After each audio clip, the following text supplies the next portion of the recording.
한 번 더 얘기할까요? 잘 오셨습니다. 한 번 더 할까요? 하나님은 당신을 사랑하십니다.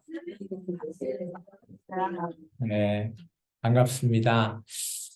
오늘의 말씀은 예레미야 36장의 말씀은 우리가 어떻게 살아가야 되냐라는 것을 좀 제시해 주고 있는 것 같습니다. 그리스도인이라면 당연히 정체성을 드러내고 살아야 되죠.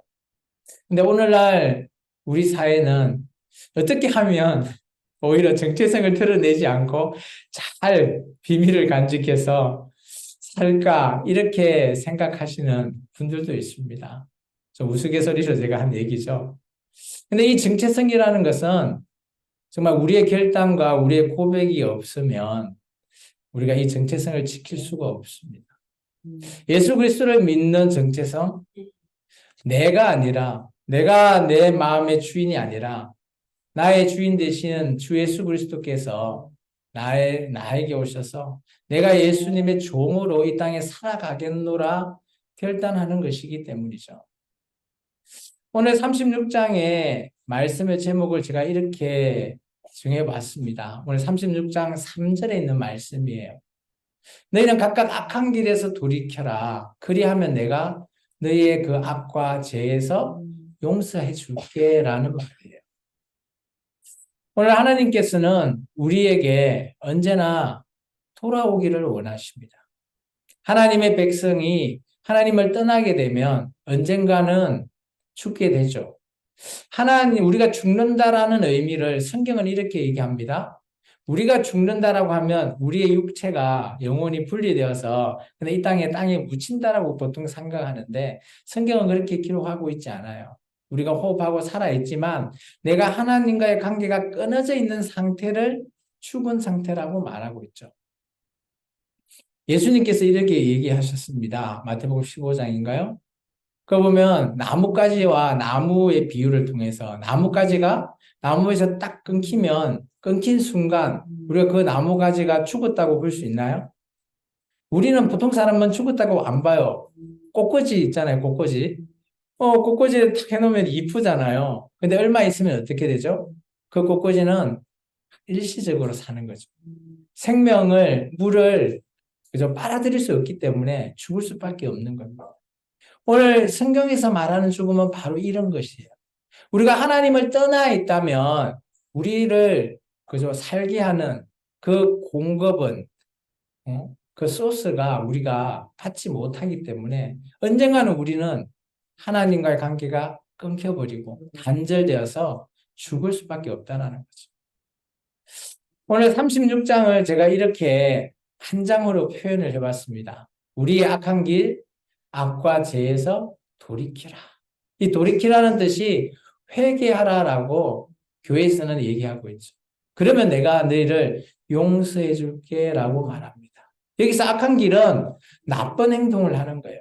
이 땅에서 해로운 그런 일을 하는 거죠.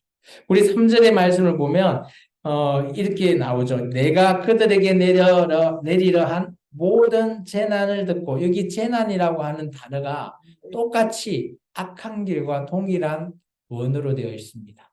그래서 쉽게 말하면 악한 길은 재앙을 가리키는 거죠.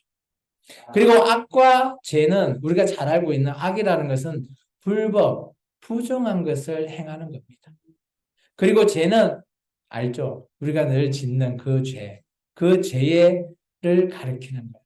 그런 그래서 우리가 늘 돌이켜야 되는 거예요.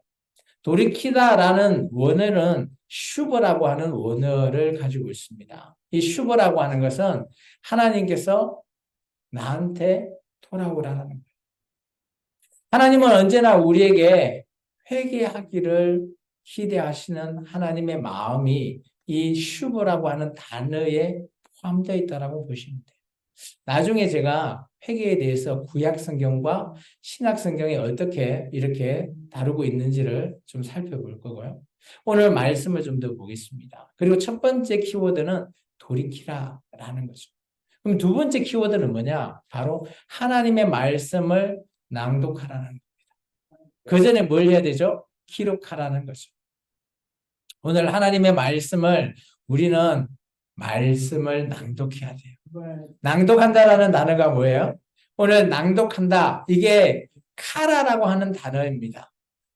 카라라는 것은 우리가 예레미야 33장 3절에 보면 잘 아는 내용이죠. 너는 내게 부르짖으라 라는 거잖아요. 이 부르짖다라는 뜻과 오늘 말씀을 낭독하라는 뜻은 동일한 단어로 갖고 있어요. 놀랍지 않습니까? 이게 하나님의 말씀을 우리가 읽는 것, 낭독해 주는 것이 카라예요.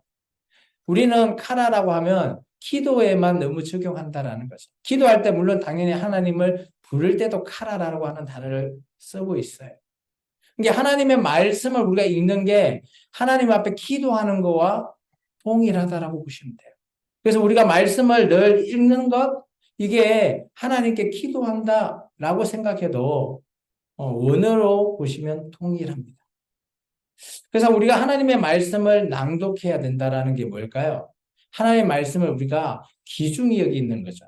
하나님의 말씀을 낭독하는 건 뭘까요? 하나님의 그 쓰여진 말씀을 믿는 거예요. 그리고 하나님의 말씀을 낭독한다라는 것은 하나님의 그 모든 것들을 그죠? 나를 통해 이루시는구나 라는 것을 우리가 생각하는 거죠.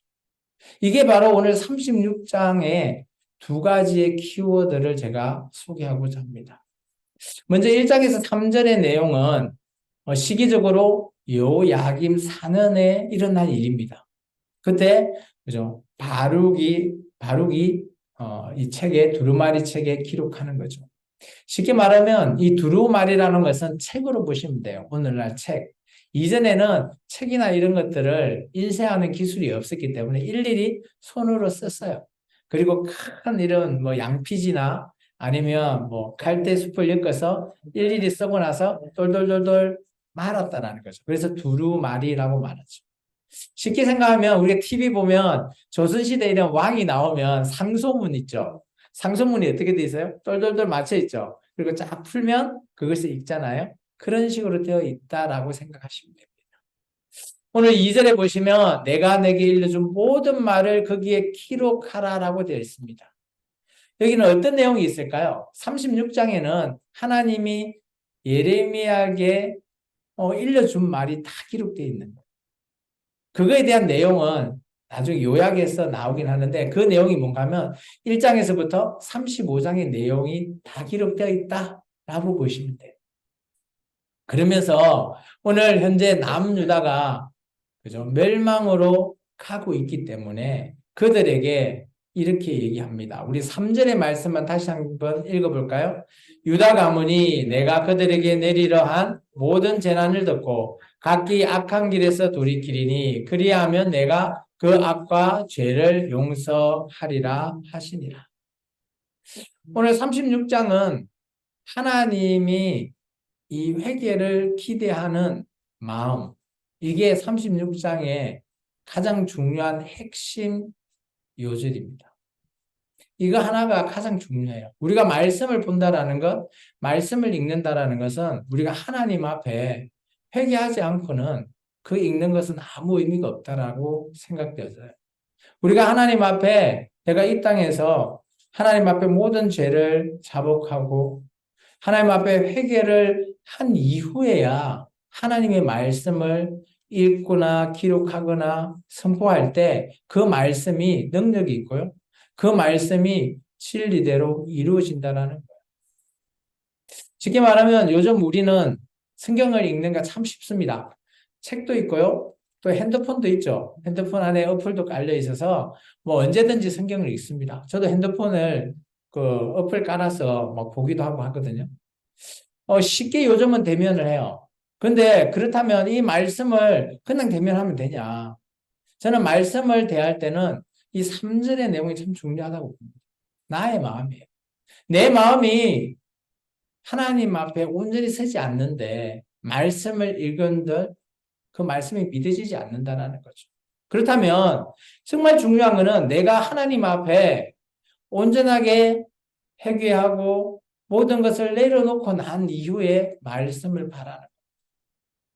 오늘 우리가 이제 4절부터 좀 길지만 말씀을 볼 텐데 그 말씀을 듣고 반응하는 사람들의 모습이 보여요.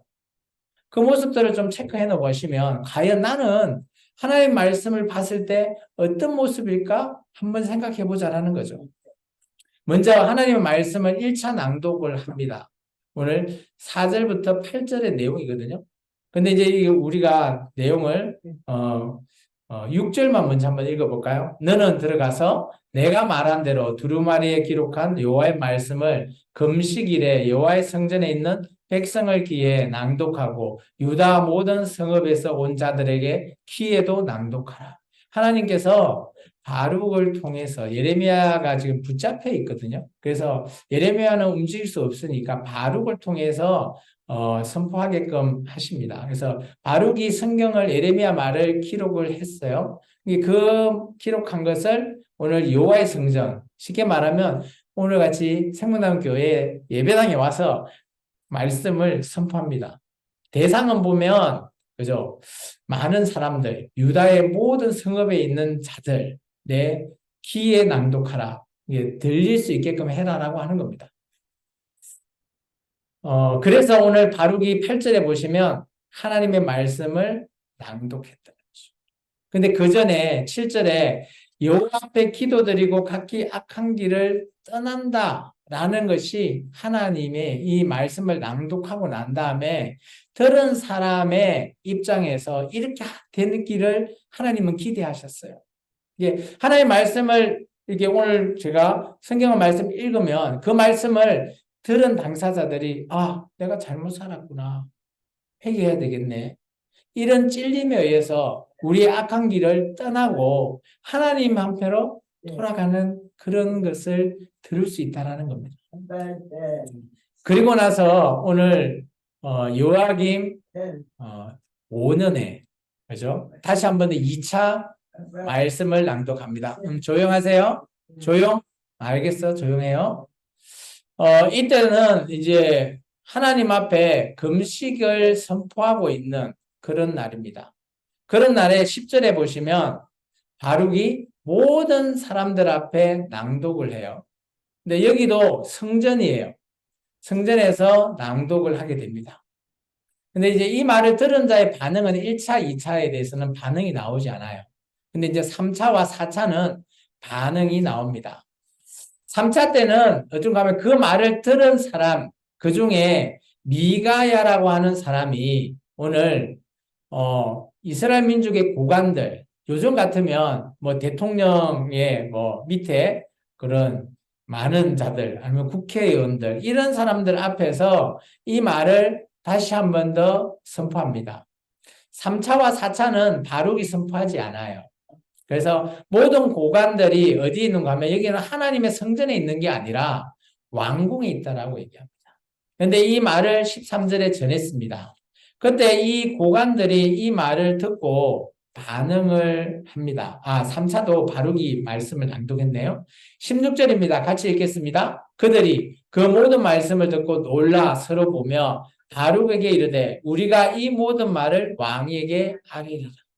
그렇다면 이 기록되어 있는 내용이 얼마나 중요한지를 알죠. 그리고 그 말씀을 듣고 놀랐다라는 우리가 하나님 뜻과 정반대로 살았네? 이럴 때에 느껴지는 좀 쇼킹한 반응이라는 겁니다. 우리가 어떤 얘기를 들었을 때 그냥 뭐 들어도 고개만 끄덕끄덕 되면 그것은 놀라는 게 아니잖아요. 어떤 얘기를 들었을 때 진짜 깜짝 놀라는 거는 내가 생각하지 못한 것이 딱 얘기를 들었을 때 놀라는 거죠. 이 말씀이 그런 거예요. 그런데 이 말씀이 얼마나 놀라운가 하면 아마 이 말씀을 바룩이 왕 앞에 전한다면 이 말씀을 전한 당사자가 아마 죽을 수도 있겠구나 생각한 것 같아요. 그래서 이 고관들이 오늘 바룩에게 이렇게 시킵니다. 19절에 보시면 바룩에게 이르되 너는 가서 예레미야와 함께 숨고 너희를 아는 사람에게 알리지 말라는 숨어 있으라는. 그리고 나서 네 번째 오늘 이 고관이 들었잖아요. 그 고관이 들었던 그 말씀이 이제 비로소 왕에게 낭독이 됩니다. 왕이 이런 말씀이 있으니까 뭉숭뭉숭할 거 아니에요. 그래서 왕이 여훗이라고 하는 사람을 시켜서 가지고 오라고 합니다. 그리고 낭독을 하라고 그러죠. 21절에 왕과 왕에게 뜻은 모든 고관이 귀에 낭독을 하게 됩니다. 그런데 반응을 우리가 한번 봐보시죠. 우리가 좀 전에 봤던 바룩이 지냈을 때 고관들의 반응은 놀랬잖아요.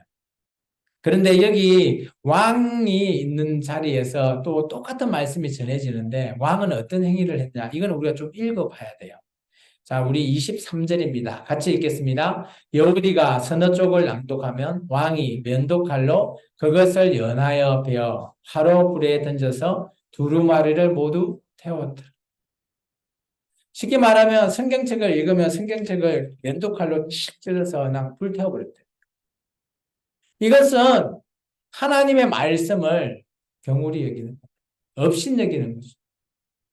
왕이 돼서 하나님을 더 섬겨야 되는 하나님의 백성 중에 그도 지도자가 하나님의 말씀을 그냥 찢어서 불태워버린다.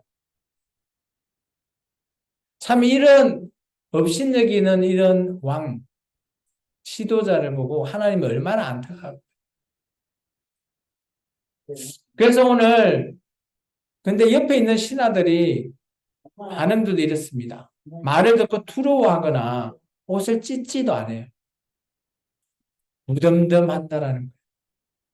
오늘날 교회에 나와서 하나님의 말씀을 들었는데 찔림이 없다. 하나님의 말씀을 듣고 내가 잘못 살았는데 말만 하지 바뀌지 않는다. 오늘 똑같은 거죠. 그래서 제가 처음에 얘기했던 정체성이 얼마나 지키기가 어려운지를 말하고 있는 거예요. 그러면서 25절을 보면 왕께서 두루마리를 불사르지 말도록 하래도 왕은 어떻게 한다고요? 듣지도 않은 거예요. 요즘 시대 사회 MZ세대들은 자기가 보고 싶은 거 보고 자기가 듣고 싶은 것만 듣는다라고 얘기합니다. 옆에서 아무리 얘기를 하고 조언을 하고 잘못된 길을 간다라고 얘기한들 자기 소견에 오른 대로 따르려고 하는 거예요. 마치 사사시대를 떠올리는 거죠. 사사시대 때 이스라엘에 왕이 있는데 왕이 없기 때문에 라고 생각했어요. 그래서 자기 소견에 옳은 대로 자기가 판단하고 자기 주관대로 살아버려요. 오늘날 교회는 예수님을 우리가 이렇게 섬기고 예수님 앞에 우리가 믿음을 내어놓으면서 살아가는데 간혹 가다가 우리가 만약 주인이냐 우리가 이렇게 조금씩 올라오죠. 오늘 왕도 하나님을 가장 잘 알아야 되고 가장 잘 따라야 될 왕이 듣기 싫다고 하나님의 두루마기를 잘라서 불태워버립니다. 이런 자는 하나님도 동일하다고 봅니다. 하나님도 이 자를 그냥 남겨두지 않는 거죠. 그래서 이 나라가 결국은 멸망할 수밖에 없다는 거예요. 그래서 하나님의 두루마리가 다 잘려서 찢겨서 사라져버립니다. 하나님께서 다시 예레미야를 부르시죠. 28절입니다. 같이 읽을까요? 너는 다시 다른 두루마리를 가지고 유다의 요야김의 왕이 불사른 첫 두루마리의 모든 말을 기록하라고 합니다. 예레미야가 살아있고 바룩이 기록했기 때문에 다시 그것을 기록해라. 근데 기록하는 내용이 뭐냐? 핵심 내용이 29절입니다. 29절에 보면 바벨론 왕이 반드시 와서 이 남유다를 멸망시키고 사람과 짐승을 이 땅에서 사라지게 만들겠다라는 거예요. 이게 핵심 요약이에요. 그러면서 그 기록된 내용을 잠깐 이렇게 얘기합니다. 우리 30절과 31절이 그 기록되어 있는 내용의 전반적인 개요라고 보시면 됩니다. 우리 같이 읽겠습니다. 그러므로 여호와께서 유다의 왕 요야김에 대하여 이와 같이 말씀하시니라. 그에게 다윗의 왕위에 앉을 자가 없게 될 것이요 그의 시체는 버림을 당하여 낮에는 더위 밤에는 추위를 당하리라. 또 내가 그와 그의 자손과 신하들을 그들의 죄악으로 말미암아 벌할 것이라. 내가 일찍이 그들과 예루살렘 주민과 유다 사람에게 그 모든 재난을 내리리라 선포하였으나 그들이 듣지 않았다. 하나님은 계속해서 선지자를 보내서 이렇게 살면 너 죽어, 너 멸망당해 라고 말하고 있지만 이들은 자기가 듣고자 하는 건 자기가 원하는 것만 듣지 절대 듣지 않았다라는 거죠. 그래서 하나님의 이 말씀 오늘 32절에 보면 덧붙여집니다. 왕이 불사는 모든 말 예레미야가 전해준 대로 기록됐고요. 그 외에도 덧붙여졌다. 같은 말을 더 많이 더하였더라. 말이 덧붙여졌다는 건 뭘까요? 하나님의 진노가 더 쌓였다라고 저는 보여집니다. 오늘 26장의 말씀을 요약하면 하나님은 우리에게 회개하기를 원하십니다. 그래, 언제전에 돌아와라. 그럼 내가 용서해 줄게. 근데 우리는 들으려고 하지 않아요. 하나님의 백성은 그런 하나님의 말씀을 들으려고 하지 않아요. 귀가 뚫려 있어도 안 들린다라는 거예요. 물론 우리는 영적인 싸움에서 승리해야지 이 말씀이 들리고 적용될 줄 믿습니다. 그렇지만 오늘 이런 말씀을 나와서 이 교회에 나와서 예배의 말씀을 통해서 우리가 변화될 수 있는 길은 오늘 여기에서 이런 말씀을 통해서 우리가 회개하기를 하나님은 원하신다는 거예요. 회개하기를 원하시는 이런 하나님, 회개하라. 이 회개라고 하는 것이 구약과 신약에 어마어마하게 많이 있습니다. 제가 몇 가지만 가지고 왔는데요. 시편 7장 12절은 이렇게 얘기하고 있습니다. 11절에 12절에 보면 하나님은 어려운 재판장이시며 매일 분노하시는 하나님이시래요. 사람이 회개하지 아니하면 그가 그의 칼을 가심이며 그의 활을 이미 당기어 예비하셨대요. 이것만 보면 하나님은 무서운 분이라고 보이기도 해요. 이 앞에 보면 왜 이런 표현을 했는가 하면 하나님 말을 들으려고 하지 않는 사람에게는 우습다라는 거예요. 하나님 말씀을 제대로 들어야지 순종하는 사람에게는 이런 분은 아니시라는 겁니다. 에스겔서 18장에는 너희가 돌이켜 회개하고 모든 죄에서 좀 떠나라. 계속해서 말하고 있습니다. 그리고 너희의 죄가 너희를 넘어뜨리는 걸림돌이 되게 하지 말라는 거예요. 우리가 하나님 앞에 나아갈 때 죄라고 하는 돌부리에 넘어져서 하나님의 그 원하시고 뜻하시는 그 하나님의 나라에 가지 못한다면, 걸러 넘어진다면 얼마나 안타까울까요? 그래서 하나님께서는 제발 좀 돌이키라라고 말씀하십니다. 예수님께서 이 땅에 오시고 나서 이렇게 말씀하셨죠. 그 전에 세례 요한의 메시지와 예수님의 메시지는 닮아 있습니다. 우리 3장 2절의 말씀 같이 한번 읽어볼까요? 마태복음. 회개하라. 천국이 가까이 왔느니라. 예수님의 메시지도 동일합니다. 4장 17절에 이렇게 얘기하죠. 이때부터 예수께서 비로소 전파하여 이르시되 회개하라. 천국이 가까워요. 오늘 회개하기를 원하시는 거예요. 오늘 우리가 하나님의 말씀이 이루어지기를 원한다면 먼저 우리가 회개해야 된다라고 예수님도 말하고 계십니다. 사도행전 2장 38절에 베드로는 많은 3,000명 앞에서 그들이 예수님을 죽인 범인이 너희다라고 말한 이후에 이렇게 얘기했죠. 베드로가 이래 너희가 회개하고 각각 예수 그리스도의 이름으로 세례를 받고 제사함을 받아라는 거예요. 그래야지 너희에게 성령님이 선물로 함께 하신다는 거예요. 교회에서 세례가 얼마나 중요하고 조금 있으면 우리가 성찬을 하는데 성찬이 얼마나 중요한지를 말하고 있는 거예요. 시간 관계상 계시록 16장 9절의 말씀만 읽고 끝낼까 합니다. 같이 한번 읽어볼까요? 사람들이 크게 태운지라 이 재앙들을 행하는 권세를 가지신 하나님의 이름을 비방하며 또 회개하지 아니하고 주께 영광을 돌리지 아니하더라. 이게 어떤 상황인가 하면 대접 사건, 그 사건 중에 이 땅에 살아남은 자가 하나님을 대적하는 자들에게 그들은 회개하지 않고 하나님을 비방한다라는 거예요. 하나님 앞에 우리가 나가고 회개하는 자는 하나님 앞에 구원을 이룰 수 있지만 계시록 16장에 보면 마지막 이 땅에 살아남은 자들이 하나님과 대적하는 자의 모습으로 바뀌어 있다라는 거예요. 우리가 회개하지 않으면 바로 우리가 이런 자가 됐다라는 겁니다.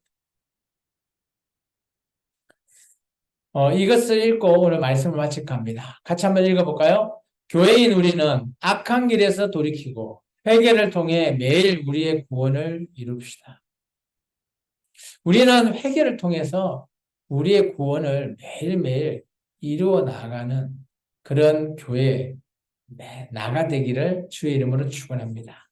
기도하겠습니다. 주님 감사합니다.